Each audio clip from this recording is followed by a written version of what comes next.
पराभव तेव्हा नाही होत मित्रांनो जेव्हा तुम्ही पडतात. पराभव तर तेव्हा होतो जेव्हा तुम्ही पडून परत एकदा उठायला तयार होत नाही. परत एकदा उठायला तयार होत नाही. रामकृष्ण हरी मौली, मी ज्योतिष आचार्य वेदांत कुलकर्णी आपल्या युट्यूब चॅनल स्वामी ज्योतिष ऑफिशियल मध्ये आपले सहर्ष स्वागत करत आहे. मित्रांनो, आजचा जो काही कार्यक्रम आहे, कार्यक्रम तो रस लिब्रा साइन करता अत्यंत महत्वाचा असा कार्यक्रम आहे. या कार्यक्रमाच्या दरम्यान आपण मे 2026 चं जे काही मासिक राशीफल आहे ते आपल्या लिब्रा साइन करता तुळा राशी करता कशा स्वरूपाचं असणार आहे, त्याच पद्धतीत कोणत्या ग्रहांचा ट्रान्झिट या महिन्याच्या दरम्यान होत आहे, तसेच ते ट्रान्झिट झाल्यानंतर आपल्याला हा महिना जो काय आहे तो कशा स्वरूपाचा जाणार आहे, हे सर्व काही आपण या व्हिडिओच्या दरम्यान जाणून घेण्याचा प्रयत्न करणार आहोत. तसेच मी तुम्हाला सांगू इच्छितो, जर आपल्याला कुंडलीवरती वैयक्तिक मार्गदर्शन हवं असेल तर नंबर हा चॅनलच्या डिस्क्रिप्शन मध्ये तसेच या व्हिडिओच्या डिस्क्रिप्शन मध्ये दिलेला आहे, तिथे तुम्ही संपर्क करू शकता. असो, आता सर्वप्रथम आपण ग्रहांचं ट्रान्झिट जाणून घेऊया.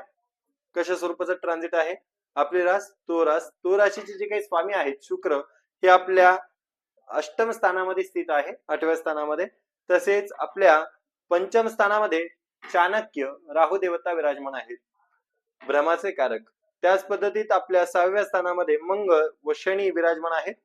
आपल्या सप्तम स्थानामध्ये सूर्य बुध, आता सांगितल्या पद्धतीने अष्टम स्थानामध्ये शुक्र, तसेच 9वम स्थानामध्ये देवगुरु बृहस्पती विराजमान आहेत. व आपल्या एकादश स्थानामध्ये लाभ स्थानामध्ये केतू देवता विराजमान आहेत. हे झालं ग्रहांचं ट्रान्झिट. आता आपण जाणून घेऊया आपल्याला हा महिना जो काय आहे तो आरोग्य विषयक कशा स्वरूपाचा असणार आहे.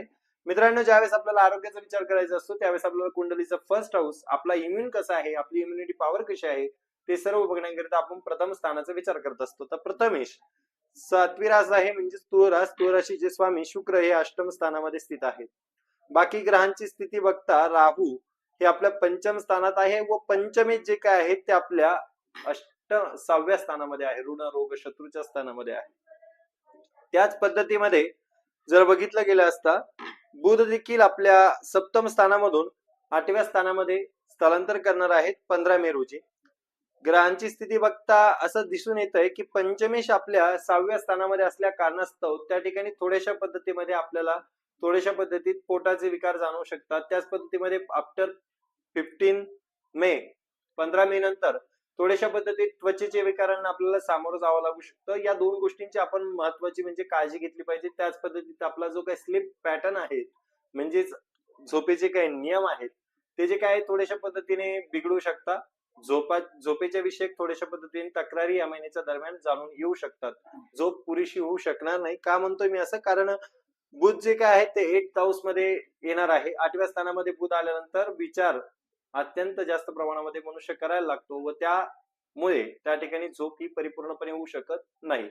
बाकी ग्रहस्थिती बघता उत्तम आहेत, फक्त पोटाचे विकार ठीक आहे. त्याच पद्धतीत स्किन इन्फेक्शन, त्याच पद्धतीमध्ये पुरेशी झोप ही महत्वाची आपल्याला या महिन्याच्या दरम्यान आहे. असो, पुढे बघूया आपण अभ्यास. पंचम स्थान. मित्रांनो, ज्यावेळेस आपल्याला अभ्यासाचा विचार करायचा असतो त्यावेळेस आपल्याला पंचम स्थानाचा विचार करायचा असतो आणि पंचमे जे काय आहे ते आत्ताच सांगितल्या पद्धतीने आपल्या 6व्या स्थानामध्ये आहे व पंचम स्थानामध्ये राहू आहे. पंचम स्थानामध्ये असलेले जे काही राहू आहेत हे आपल्याला थोड्याशा पद्धतीमध्ये जे काही डिसिजन मेकिंग पॉवर आहे ती थोडीशी वीक करू शकतात. आपला जो काही निर्णय आहे तो आपण दुसऱ्यावरती डिपेंड राहून जर घेतला तर मात्र आपल्याला थोड्याशा पद्धतीमध्ये त्रासाला या महिन्याच्या दरम्यान सामोरी जावं लागू शकतं. तसेच पंचमे जे काय आहेत ते 6व्या स्थानामध्ये विराजमान असून त्यांच्याबरोबर मंगळ देखील आहे. मंगळ व शनी यांचा जो काही सप्तम आस्पेक्ट आहे तो आपल्या 12th हाऊस मध्ये म्हणजे 12व्या स्थानामध्ये आहे. 12व्या स्थानामध्ये गेलेला हा जो काही पंचमेशची दृष्टी आहे ही जे काही, त्यामुळे त्या ठिकाणी थोड्याशा पद्धतीमध्ये आपल्याला जर बाहेर शिक्षणाकरिता जायचं असेल, आपल्या शिक्षणामध्ये थोड्याशा पद्धतीमध्ये बदल करायचा असेल तर तो या महिन्याच्या दरम्यान अत्यंत उत्तम पद्धतीमध्ये होणार आहे. शिक्षणाच्या करिता आपल्याला त्या ठिकाणी परदेशामध्ये त्याच पद्धतीमध्ये जर बघायला गेलं तर आपल्या तालुक्याच्या बाहेर जाण्याचे योग अत्यंत उत्तम पद्धतीचे या ठिकाणी या महिन्याच्या दरम्यान दिसून येत आहे. कारण पंचमेचं कनेक्शन हे 7वी दृष्टी जी काय आहे ती 12th हाऊस मध्ये 12व्या स्थानामध्ये आहे, त्यामुळे परावर्तन हे होऊ शकतं. असो, पुढे बघूया आपण लव्ह रिलेशन्स. पंचम स्थानच असते, पंचम स्थानावरूनच आपण लव्ह रिलेशन बघत असतो आणि पंचमे जे काय आहेत शनी आत्ताच सांगितल्या पद्धतीने आपल्या 6th हाऊस मध्ये विराजमान आहेत. 6व्या स्थानामध्ये असलेले जे काही शनिदेव आहेत यांचं मंगळाबरोबर कनेक्शन आहे. मंगळ व शनी हे दोन्हीही एकत्र विस्फोटक योग बनवून 6व्या ठिकाणी आहेत, 6व्या स्थानामध्ये आहे. 6व्या स्थानामध्ये असलेले हे जे काही मंगळ आहेत हे 11 मे रोजी आपल्या 7व्या स्थानामध्ये स्वतःच्या राशीमध्ये रुचक राजयोग बनवणार आहे. व त्याच पद्धतीने बघायला गेले असता सूर्याचा जो काही अस्पेक्ट आहे तो आपल्या प्रथम स्थानावरती आहे, आपल्या व्यक्तिमत्वाच्या स्थानावरती आहे. थोड्याशा पद्धतीमध्ये आपल्यामध्ये अग्रेशन असू शकतं.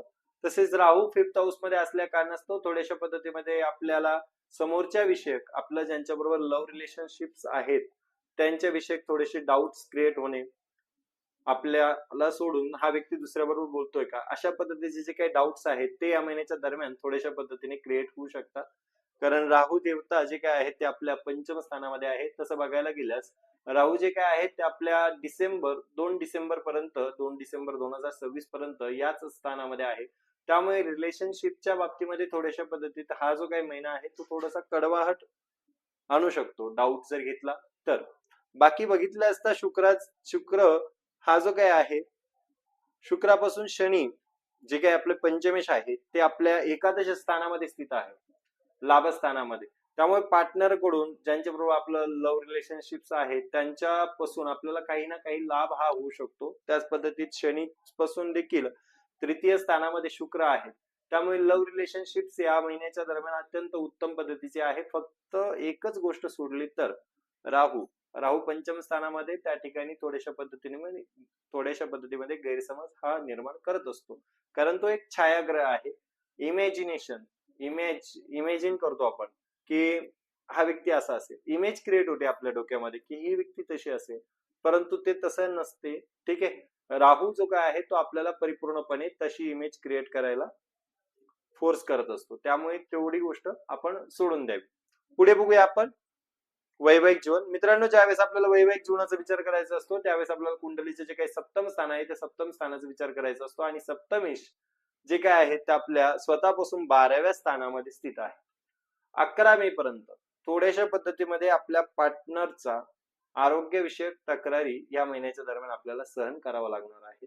आरोग्याचे विषयक जसं की पोटाचे विकार, ठीक आहे, त्याच पद्धतीत थोड्याशा पद्धतीमध्ये प्रॉब्लेम होऊ शकतो, मतभेद होऊ शकतात. कारण स्वतःपासून ते काय आहेत 12व्या स्थानामध्ये आहेत.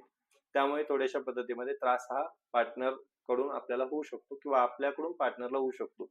त्याच पद्धतीत ज्यावेळेस 11 मे रोजी मंगळ हे आपल्या 7th हाऊस मध्ये स्वतःच्या राशीमध्ये, ठीक आहे, स्थित होणार आहे. त्यावेळेस ते रुचक राजयोग तयार करणार आहे.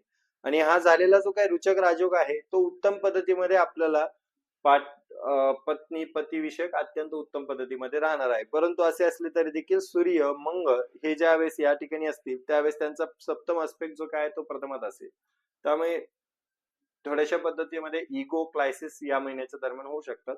परंतु आपण कोणीतरी एकाने माघारी घ्यायला हवी. हा महिना जो काय आहे तो मॅरिड लाईफ संदर्भामध्ये अत्यंत उत्तम पद्धतीचा आहे. पुढे बघूया आपण भाग्य, करिअर. भाग्यस्थान 9वं स्थान व करिअर आपलं 10म स्थान, हे दोन्ही सोबतच बघूया. आता भाग्याचा विचार केला असता भाग्याचे कारक ग्रह जे काय आहेत आपल्यासाठी ते बुध आहेत व बुध जे काय आहे ते सप्तम स्थानामध्ये आहे. आपल्याला जर कोणत्याही एखाद्या प्रकारचा निर्णय घ्यायचा असेल मोठा शेअर परचेस संदर्भामध्ये, त्याच पद्धतीमध्ये एखादा मोठा निर्णय असेल जो लाईफ टर्निंग पॉइंट ठरू शकतो, असे जे काही निर्णय आहे ते मे महिन्यामध्ये घ्यायचे असेल तर ते 15 मेच्या आत घ्यावे. असं का म्हणतोय मी, कारण त्या ठिकाणी बुध देवता जे काय आहे ते आपल्या अष्टम स्थानामध्ये गोचर करणार आहे.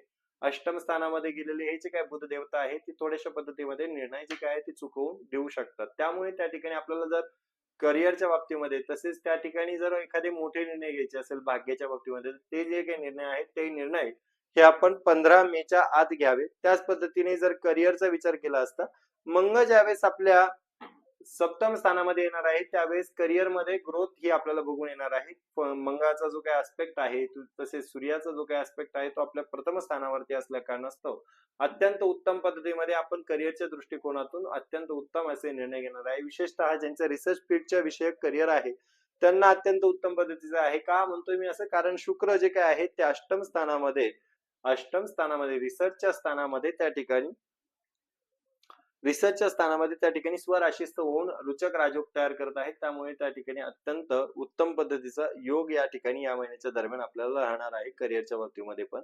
व बिझनेसचा विचार केला असता बिझनेसचे जे काही देवता आहेत बुध हे अष्टम स्थानामध्ये ज्यावेळेस जातील त्यावेळेस त्या ठिकाणी थोड्याशा पद्धतीमध्ये एक्सपेन्सेस हे वाढायला सुरुवात होतील.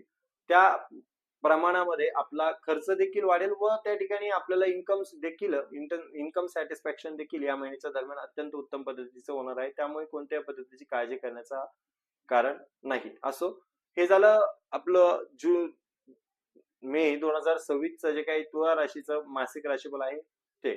आता आपण जाणून घेऊया हा महिना जो काय आहे तो आपल्याला अत्यंत उत्तम पद्धतीमध्ये जाण्याकरिता काय करावे. तर सर्वप्रथम बुधाचा जो काही बीजमंत्र आहे ओम ब्राम ब्रीम ब्रोम सह बुधाय नमः या बीजमंत्राचा 108 वेळेस एक माळ जप करावा. त्याच पद्धतीत आपल्याला जर जमत असेल तर त्या ठिकाणी गायीला हिरवा चारा हा प्रत्येक दिवशी देण्यात यावा. त्याच पद्धतीत जे काही गणेश आहेत गणेश भगवंताला 11 दुर्वा तसेच त्या ठिकाणी एखाद्या मंगळवारच्या दिवशी लाडूचा भोग द्यावा.